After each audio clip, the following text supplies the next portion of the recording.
Assalamualaikum warahmatullahi wabarakatuh. Selamat datang kawan-kawan semuanya di channel Ngobrol Horor atau channel Ngobor.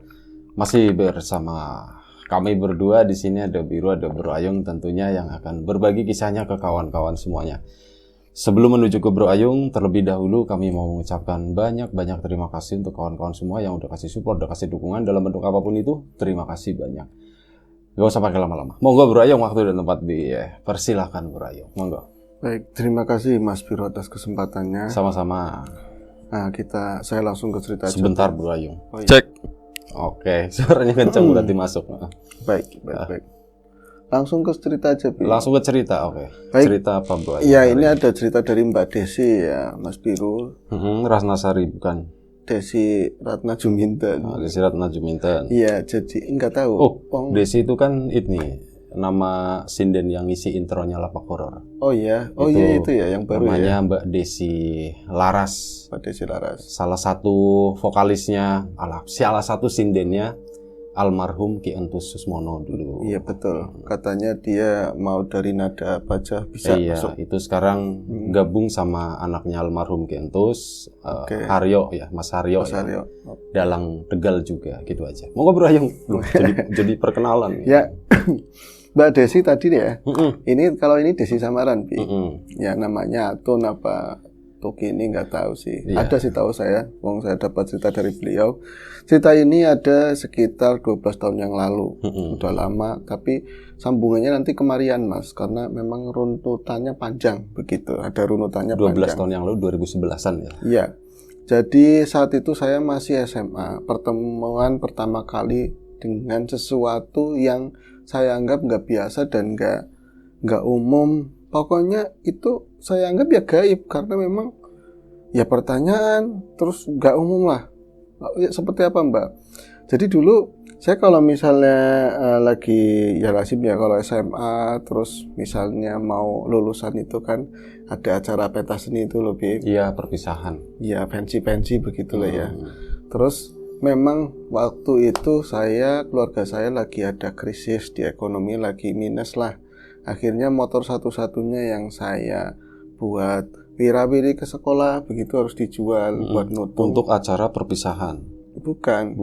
Buat ngasih guru yang dia sayangi, bukan buat nutup utangnya bapak. Oh, buat nutup utangnya bapak. Jadi nggak ada hubungannya sama acara perpisahan? Nggak ada. Cuman akhirnya saya itu berangkat ke sekolah waktu itu diantar sama temen karena memang ya ada satu temen yang jalannya itu bisa nyamper ke saya lah. Cuman agak masuk kampung kan saya kan. Tapi sebelumnya udah ngomong-ngomong nanti Des tak samperin, kamu nggak usah bingung masalah berangkatnya. Ya udah dandan ala-ala mau acara begitu.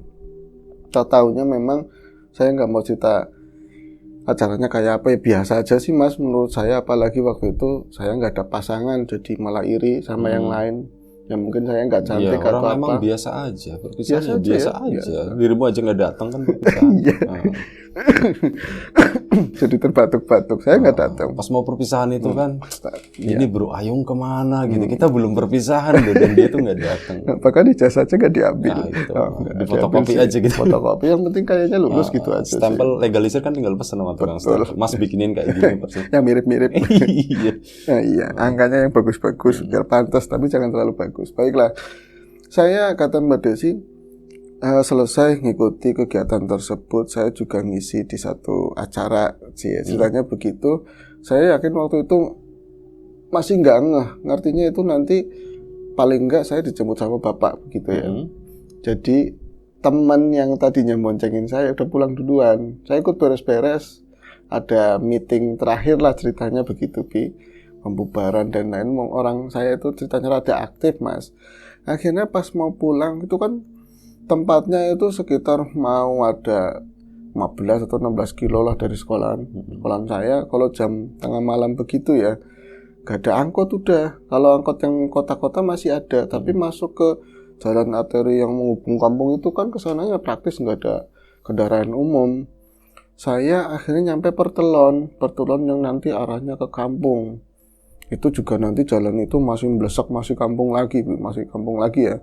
Saya dapat tumpangan dari mana begitu ya, nyari orang dari desa saya tapi di titik ini yang kenal siapa begitu. Kalau nyari orang baik, kalau saya perempuan ya mungkin banyak yang nawarin, tapi kan beresiko.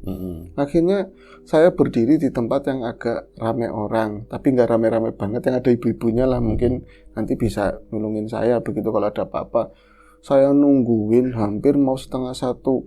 Nah ibu-ibu itu ngapain, Mbak? Saya bilang jualan kayak semacam makanan yang malam-malam itu loh. 1:30 pagi. Nah 1 pagi saya tuh mau nangis banget, ya Allah Pak, saya nggak ingat. Terus waktu itu ya nggak ada telepon-teleponan ya. Saya itu nungguin siapa. Akhirnya ibu-ibu itu kayak merasa prihatin, ngomong gini, Dek, aslinya baliknya ngendi sih, kayak gitu. Aslinya kamu baliknya kemana? Tapi ngelihat saya itu pakaiannya kan rada pakai rok cilik kayak gitu lah ya, di atas dengkul. Mungkin dari tadi dia mengira-ngira mungkin saya bukan anak baik, wong paesan sih dandanan. Tapi kok biasanya kan arahnya ngalor kalau tempat-tempat begituan. Saya masih di situ terus. Akhirnya lama-lama mungkin kasihan ditanyain. Dia itu nggak lama dagangannya mau selesai, mau tutup. Ada cucunya atau anaknya lah, bujang itu ngomong, Ton, butong. Saya nggak begitu jelas. Ki bocah daterna melas, bocah ayu ki daterna bokan katanya, bokan jodohnya atau nggak tahu ya Mas. Saya disuruh dianterin sama tadi cucunya mungkin ya. Saya juga nggak nanya-nanya, takut sih, wong tampangnya aja serem. Oh bukan yang ganteng Mbak, tampangnya kayak gitu kayak bocah. Awagen, tapi saya masih berharap yang kayak gitu aja nurut sama mbahnya kan, pastikan sama saya juga nanti baik. Masalah nanti tahu rumah saya kayak apa nggak apa-apa wis, saya bilang. Pas dalam perjalanan ngulon terus ke sana, mungkin di tempat saya ya, dekat-dekat sana, lewatin tebu-tebu dulu masih ada. Jalanan itu nggak bagus, jengkeli loh Mas. Ya kayak loh, bukan milih yang halus-halus tapi yang jegluk-jegluk. Ada bolongannya nanti ngerem nyet. Saya tadinya sih nggak begitu saya perhatiin, lama-lama kayak mencuri kesempatan, sering direm. Ini nggak beres, ini asli nggak beres. Orang-orang kayak gini nggak bakalan saya kasih izin masuk, nanti masuk ke kampung saya sana jauh, nanti ketahuan rumahnya. Apalagi di daerah saya yang masuk itu gelap banget, terus banyak ini loh, kayak masih tempat-tempat yang lebih jegluk lagi, nanti dimanfaatin lagi. Saya kayaknya najis banget. Akhirnya pas di jalan arteri itu lah ya, bukan jalan kampung ke arah kampung saya minta diturunin. Dan ngomongnya pokoknya, Mas udah saya turunin di sini aja. Loh rumahnya jadi aduh, katanya jauh. Enggak, udah deket itu yang warna putih, padahal bukan. Saya diturunin kayak dia itu kecewa gitulah. Tapi Mbak orangnya Mbak namanya dulu aja nama udah seneng banget. Desi kalau sekolahnya dimertain macam-macam, ada lang idul, saya bilang begitu, langsung jalan aja. Itu pun saya masih lirik-lirik ke belakang, nggak nyamperin, dia balik lagi, mungkin keinget sama mbahnya ya. Pas berapa langkah saya baru saya ngeh, oh iya ya dari tempat jalan. Saya berhentinya salah saking gugupnya. Jadi aturan itu ada 2 jembatan, jembatan yang pertama, jembatan yang kedua. Aturan saya berhentinya di jembatan kedua. Nanti kesananya kan jalannya gede, terang, masih ada listrik ya, masih ada lampu-lampu jalan. Kalau jembatan yang kedua dulu, yang pertama, rumah kesananya kebun blas semuanya, ada jalan. Mungkin pas motor lah, ya becak sih bisa dilalui, tapi itu bukan jalan aspal. Itu dekat-dekat kali. Samping-sampingnya itu kali, nanti masuk kebun lagi. Saya udah kadung waktu itu, dan saya pikir lah yang penting saya pulang, sambil nangis saya itu. Tapi kalau lagi pas dekat-dekat rumah, saya sengaja lebih kencang supaya ada orang yang keluar nanti, Mbak kenapa? Iya, nanti saya ditulungin. Tetap aja tak pelan-pelan saya nangis sengaja begitu ya, nggak ada yang keluar blas. Sampai terakhir rumah itu kebun, dan lampu terakhir ya di rumah itu, di pojokan rumah itu. Kesananya udah gelap tapi rada mendingan karena Bro Ayung, sorry ya. Ada cerita yang tadi diriku miss ya. Apa tuh? Dia itu dari mana sih? Dari sekolahan. Oh, acara perpisahan itu ya. Iya. Kenapa pulangnya sampai malam? Pensi. Bukan perpisahannya sih. Perpisahan biasanya kan siang. Pensi acara-acara gitu lah. Oh iya. Ala-ala gitu ya. Ala-ala. Itu juga sebenarnya nggak penting banget makanya kan. Saya masuk ke kebun itu. Pertamanya itu semak-semak. Terus ada dapuran bambu cuman sebelah kanan. Uang saya aja segede ini pernah lewat ke situ sama bapak itu lagi kecil. Asli nggak hafal perubahannya kayak apa. Itu kan saya umur udah 16 atau 17-an ya, udah lama banget ngelewat situ. Itu pasti lewatnya yang jembatan yang kedua. Kok bisa turun di sini? Kalau misalnya saya keluar lagi, jalan ke arah jembatan kedua, itu kosong sepi juga. Akhirnya bener-bener yang namanya orang nekat, wis kadung nangis. Kalau misalnya saya mau diapa-apain, yang penting jangan sama manusia, begitu aja. Kalau manusia nanti bisa bunting, katanya begitu. Emang sama hantu enggak mbak? Ya dia orang katanya seperti itu. Saya jalan gelap banget, tapi mending kalau lagi ada yang lowong gitu ya, ada sinar-sinar yang dari atas, dari bulan itu mendingan. Pas lebih masuk lagi ke dalam, yang ada cuman warna hitam tok mas, warna hitam, nggak ada yang lain. Ya kadang-kadang ada kayak pohon-pohon yang gede kelihatan siluetnya. Oh berarti kayaknya ke sini. Pokoknya kalau tak raba-raba itu jalan nggak jeglang-jeglong, itu bener. Nggak nabrak semak, ya itu bener. Yang penting orangnya ngalor terus, nanti ngikutin begitu ya. Lama-lama yang tadinya nangis saya setelan jadi nangis beneran. Itu banyak suara-suara, sumpah katanya kalau cerita begitu banyak suara-suara. Ya kalau suara jangkrik-jangkrik terus ada yang itu apa nggak tahu, mungkin buwek kan dia ngomongnya buwek ya. Itu masih lumrah, tapi kadang-kadang ada suara sebentar banget gitu. Saya nengok sebelah kanan hitam banget, sampai nggak bawa sesuatu pun, menerangan apapun nggak bawa. Benar-benar saya kadang-kadang kalau yang memang gampang saya perembetan, ini ada kayak kembang-kembang atau tumbuhan semak, pas saya pegang begini kadang-kadang serik di sini sakit, mungkin ular atau ini apa ya yang lancip-lancip begitulah, paku paku alam itu duri betul. Aku jalan terus ngalor nanti ada suara kayak lama-lama ada suara Des, itu suaranya kayak suara ibu saya, tapi ya nggak ada siapa-siapa. Saya nangis ngeriang. Itu jalan sekitar mau masuk lebih dari 10 meter masuk ke dalam, dan saya berhenti karena memang nggak ada celah cahaya sama sekali. Dan saya tahu ini dari tempat yang saya pijak sudah mulai ada miring-miringnya, ada udah nggak begitu rata gitu ya, ada nabrak batunya. Takut ke sana itu kali. Kalau ngelundung saya, wassalam di situ, nggak bisa berenang. Saya di situ nangis bener-bener, dan kata-kata yang bisa keluar cuma ya Allah, terus bapak kayak gitu manggilnya. Nah itu lagi-lagi bener-bener saya itu tertekan banget, dan saya nggak bisa kemana-mana. Paginya masih lama banget.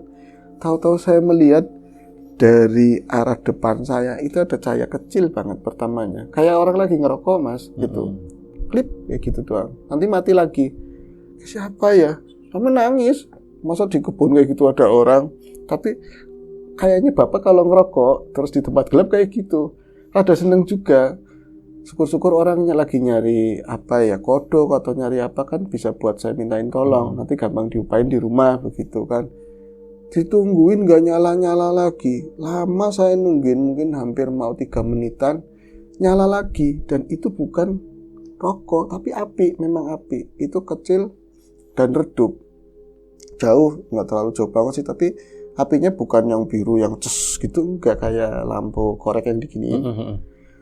Lampu minyak gitu. Iya kayak lampu minyak, dan warnanya pun cenderung ke merah kuning. Seperti itu, bukan yang biru begitu ya. Akhirnya saya mau manggil, Om, Pak, saya nggak berani, takutnya orang jahat. Saya nungguin, dan lampu itu makin lama makin dekat.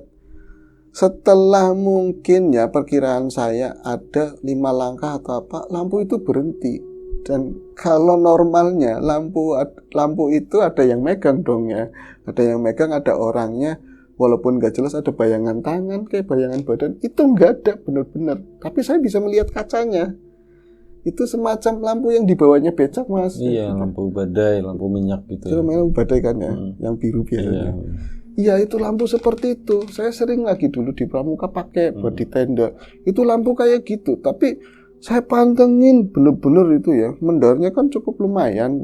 Lampu itu ketimbang gamblok masih terang itu kan. Gak ada badan sama sekali, itu cuma lampu tok. Saya astagfirullahaladzim, ya Allah itu siapa? Itu saya ngomong sendiri, dijawab sendiri. Kok lampu ya? Mbah, Ya alih-alih begitu, Mbah ini lampunya siapa Mbah? Mau ngapain lampu kesini-sini ke tempat saya sambil nangis. Pak, lampunya siapa iki Pak? Ngomong kayak gitu kan, ngomong dari jawab sendiri. Akhirnya lampu itu mendekat ke arah saya, cuman nggak bisa saya raih begini ya. Kayak mungkin dari lampu itulah 2 meteran. Kalau saya mendekat, dia itu maju, mundur. Saya jadi apa jangan-jangan saya dikasih penerangan buat pulang. Terus seakan-akan lampu itu goyang kayak mengiyakan gitu loh, Vi. Dan saya ngambil keputusan, pokoknya saya jalan, nanti dia bakalan mundur. Akhirnya dari situ, ketika saya jalan ke depan, pokoknya saya berani-beraniin, mungkin ini petunjuk dari Gusti Allah, wis nulungin saya. Mungkin itu dari leluhur atau apalah, saya pandangannya seperti itu.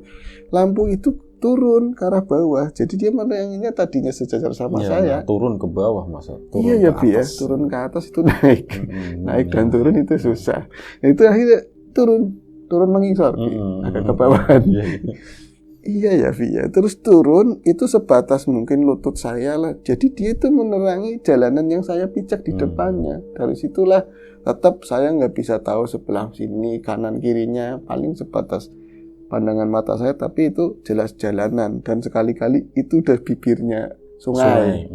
Kesana lagi kadang-kadang tenger-tenger itu loh nisan. Di situ saya takut, tapi bombong banget, kayak seolah-olah saya ditemani dan orang atau siapapun yang bawa itu, yang jelas bukan manusia ya, tapi saya itu anteng ada dia, saya dituntun. Saya udah nggak nangis, yang ada saya cuman subhanallah, subhanallah, saya nyebut itu aja. Nyampe pertelon kampung, udah masuk kampung saya, yang dari arah kebun tadi, lampu itu geser, cuman begini doang ya.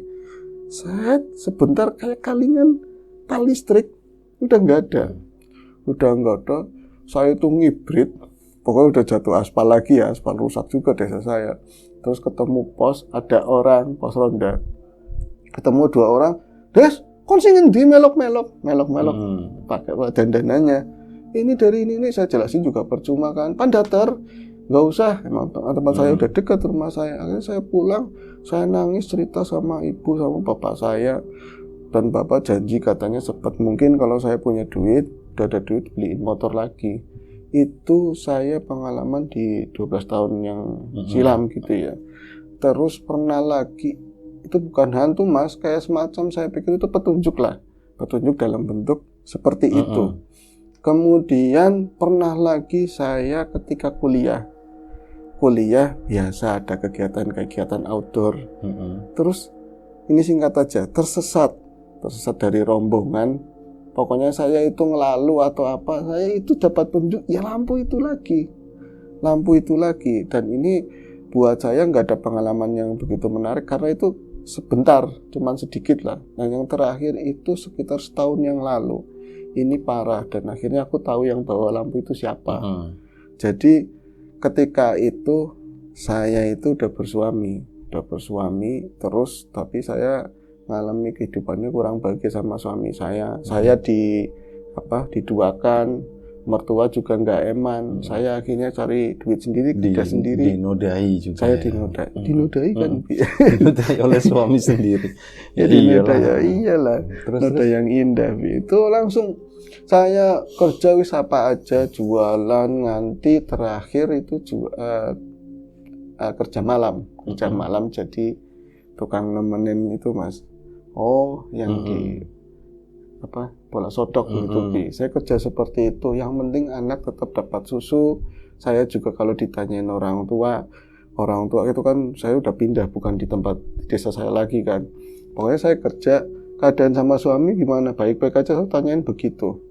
Nah, suatu ketika saya itu pas lagi dikecewain sama pelanggan. Biasa kan kadang-kadang laki-laki banyak yang ngasih harapan, katanya mau kalau kamu ngurusin perceraian nanti nikah sama saya. Udah dibumbuin seperti itu, dan saya udah banget lah bakalan sama dia gitu. Tahu-tahu kecewa lagi. Emang maksudnya bermasalah sama suaminya juga ya? Iya. Nanti mau diurus perceraiannya, nanti udah selesai sama dia begitu. Dan saya tahu dia katanya nggak beristri. Makanya saya udah berharap banget. Tahu-taunya ya kecewa lagi. Cuman tubuh saya yang diinginkan ternyata seperti itu. Saya pernah lalu, saya mabuk. saya mabuk, tapi yang nggak terlalu mabuk banget lah. Saya itu biasa minum-minuman seperti itu. Tapi malam itu dampaknya kayak berat buat saya. Dan untuk ke kontrakan saya, ke kos-kosan saya, itu harus naik. Belum punya anak waktu itu? Udah. Udah. Dan dibawa sama dia. Tapi orang tua kan di kampung nggak tahu kalau saya itu udah pisah rumah sama suami. Begitu saya sembunyikan. Dan ketika saya mau jalan ke kontrakan harus naik ojek lah begitu. Itu ada sekitar 5-7 menit. Nanti baru jalan sedikit ke tempat saya, ke kos-kosan saya. Saya berhenti di pertigaan. Itu bukannya ke kontrakan. Saya itu kayak pikiran kacau banget loh. Itu ada bantaran sungai. Tapi saya tahu di tempat saya itu sungainya agak bersih. Ini bantarannya, kadang-kadang ada muda-mudi yang duduk-duduk di situ kalau sore. Jadi pengennya nenangin pikiran dulu loh sebelum pulang. Itu saya itu ngelusur-lusur, maksudnya karena turunnya susah, terus agak puyeng juga. Saya nggak bawa penerangan. Saya itu berusut. Ini kan ada landai begini ya, suket rumputannya. Saya rada begini, gelap, nggak ada orang ini. Kalau takut sama laki, saya udah biasa sama laki-laki. Pas saya turun di bawah, ya agak pertengahan inilah bantaran kali tersebut. Kalau kesananya ada landaian lagi baru kali, tapi aman itu sih, nggak terlalu dalam. Tapi kalau nyemplung ya blok juga mas. Saya di situ ngelamun, pikirannya kemana-mana, ingat masa dulu dan lain-lain. Tahu-taunya ada bapak tua, begitu aja ada bapak tua banget lah. Benar-benar tuwir tapi dia sehat. Itu ada duduk di sebelah saya. Kenapa Nok? Bilang begitu. Pakaiannya hitam-hitam tapi telanjang baju. Sebelah sininya kebuka, kayak nggak ada kancingnya. Saya padahal segelap itu cuma ada cahaya bulan terus lampu-lampu yang sebelah seberang. Tapi saya kayak jelas ngeliat bapak-bapak tersebut. Semacam ada rasa nyaman. Terus saya bilang begini, Mbah, jenengan sinten? Ora kenal karo aku, katanya seperti itu. Kamu itu nggak kenal sama aku. Ya wis. Yang anteng balik katanya balik, suruh pulang. Nanti ada apa-apa. Lah saya kayaknya bawa makanan, entah roti buat anak. Saya pengen tak kasih bapak tersebut. Jadi itu tas itu saya buka begini, mau kasih itu nggak ada. Yang sebelah kiri saya itu mas. Ini bapak kemana itu langsung merinding. Waduh, jangan-jangan apa ini ya? Saya akhirnya dari kejadian tersebut kayak kesadaran yang mabuk itu hilang, memudar begitu. Saya berusaha naik, ternyata kentir. Itu saya yang berusaha itu nggak pakai akal ya, pakai kaki bukan pakai akal. Sama pantat. Pantat curang banget ternyata. Cuman saya masih bisa meraih dari kuku saya itu bisa begini. Jadi dari tadi kalau misalnya kepikiran gelundung kayak apa, besoknya ketemu sama orang ya bisa nyampe kampung beritanya kan. Terus saya naik ke atas benar-benar rembetan begini sampai pinggirannya kali tersebut yang sebagian atas. Pas di atas ternyata itu langsung ketemu sama baterai Center. Sama center itu ternyata orang yang niat mau nikahin saya itu loh. Yang ngecewain itu itu ada di situ sama kawan-kawannya main tarik aja. Saya digelandang diseret-seret udah kayak maaf ya kayak anjing begitu. Go away. Itu saya mau kayak di party begitu lah. Kayak mau di party, saya ditarik-tarik di tangan dua itu. Dia kan badannya gede, kayak satu cengkraman begitu, ada dua-duanya itu tarik amuk banget. Itu yang narik kawannya. Kalau dia itu kayak yang merintah gitu loh. Nah di belakang tangan yang lain udah mek seperti itu, udah megang-megang. Saya habis pokoknya. Saya udah minta tolong ke siapa lagi. Tahu-taunya berapa langkah itu mau dimasukin ke mobil, kan pakai pintunya dorongan begitu. Langsung mereka itu nggak ada siapapun. Saya lihat nggak ada siapapun. Yang depan itu tangannya itu kayak ditampel begini loh, tapi bukan di tangan saya ya, tangannya yang megang saya. Bak, ada suara begitu. Oh, dia begitu kan. Samping saya dikontalin terus, kontal sendiri, kayak orang didorong gitu loh. Kayak pakai tenaga dalam, sigek gitu ya. Kayak sigek ya. Ikutlah. Oh iya. Master. Guru besar ya, Master of Sigek. Itu langsung dimental ke sini, ada yang mental ke belakang. Ternyata saya baru itu ada 5 orang. Mungkin kawan-kawannya yang calon suami saya. Terus, loh, iki yang nulungin saya siapa? Yang nulungin saya lingak-linguk, lungo. Ada suara kayak gitu, suara mbah-mbah itu. Suara mbah-mbah itu pas saya itu Suruh lunga kan berarti saya suruh jalan. Tapi kayak rasa mabuk itu hadir lagi. Ini saya mau jalan kemana? Kayak orang linglung gitu loh. Tiba-tiba lampu itu ada lagi, Bi. Lampu itu yang dulu itu loh. Lampu itu ada lagi dan tempat itu agak gelap. Loh, saya langsung tak astagfirullahaladzim. Kok ada lampu itu lagi? Udah lama banget. Bahkan saya pernah kayak rada keter di tempat gelap mengharapkan ada lampu itu. Baru sekali itu ada lagi. Persis banget warnanya biru. Tapi kali ini saya bisa melihat di siluet itu ada yang megang. Ada yang megang. Akhirnya saya mendekat. Kudu saya tahu yang megang itu siapa. Saya itu dasak-dasak lah. Dingklik saya cangking begini kan. Sampai kira kita itu ada di kebun. Ada di kebun, nanti kesananya ketemulah kontrakan saya paham. Itu dia berhenti. Pas terang ternyata aki-aki yang duduk di sebelah saya. Dia tuh senyum. Ngopo katanya begitu. Apa? Mbah, oh berarti dari dulu yang saya di kampung itu yang megang lampu jenengan. Dia cuma nunduk-nunduk. Wes balik, yuk balik. Habis itu bukannya saya dituntun atau dia bawa penerangan sampai ke kontrakan. Lagian sih memang kesananya terang ya. Tahu-tahu saya itu nggak inget apa-apa lagi, udah dikontrakan. Itu ajib. Kejadiannya itu ajib. Dan sampai hari saya di mana ketemu seorang yang bisa diajak ngobrol tentang hal gaib ya. Nggak ada tetangga atau siapapun yang ngomong bahwa saya itu ada yang ngantar ke rumah. Jadi begitu saja saya ada di rumah lah. Bangun saya tuh remetin sama anak saya karena dia tuh masih kecil lah 2 tahunan. Nah waktu itu ditinggal sama siapa? Sama tangga kontrakan, dititipin begitu. Nah setelah itu saya dapat kontak lagi dari orang yang tadi yang kasar-kasar sama saya diancam macam-macam. Tahu-tahu dalam renungan saya, dalam saya yang sakit hati, perasaan mimpi atau enggak bapak-bapak yang bawa lampu itu datang lagi. Dan dia waktu itu yang tatapannya teduh, yang tadinya ngayomi, berubah benar-benar mukanya marah, matanya merah bapak-bapak tersebut. Waleso, katanya begitu, suruh dibalas, Bi. Katanya suruh dibalas. Balas sekarang, kapan lagi, dan suaranya mirip kayak orang ngeho begitu, padahal di kamar. Balas sok kayak gitu, mirip mas. Dan saya terpancing, kamu udah sabar dari dulu, begini semua lelaki itu seperti itu, seolah-olah dia ngajarinnya nggak baik-baik lah, tapi saya setuju. Dan tangan itu bergerak sendiri, ada boneka-boneka anak saya itu di depan, ngambil di depan saya. Tangan itu gerayang-gerayangan pensil yang buat coret-coretan bocah itu. Tusukan. Cep. Saya itu begini, bener-bener kayak orang kesetanan. Jelek begitu. Setelah itu kayak saya ngerasa berat banget. Tapi bapak-bapak tua itu perasaan di depan saya kan padahal tembok ya. Berangsur itu hilang dan ketawa. Itu caranya ketawa kaki tua gimana sih? Dan besok saya tahu. Iya. Besok saya tahu. Si tadi ya calon orang yang mau nikahin saya itu mati. Dan setelah itu saya jadi kayak keterbiasaan. Saya kalau misalnya marah, saya bisa ngambil sendiri begitu. Jenengan tadi tukang santet, Mbak? Iya. Bisa memang iya kan, Bi? Tapi itu kan udah lama, Mas. Dan saya sadar ini ada yang nggak beres dalam diri saya. Cuman enggak, yang nyampe mati itu cuma satu itu. Tapi yang lain itu ya bangsanya sakit, apalah diberi kayak gitu. Cuman kan saya ngerasa nggak beres. Saya pulang kampung surat sama ibu, ternyata memang benar seburuk-buruknya anak kayak apa. Ya orang tua tetap nampani gitu loh, tetap nerima, tetap ngarahin, bukannya benci sama saya. Ya mereka nangis awalnya, tapi nggak maido gitu loh.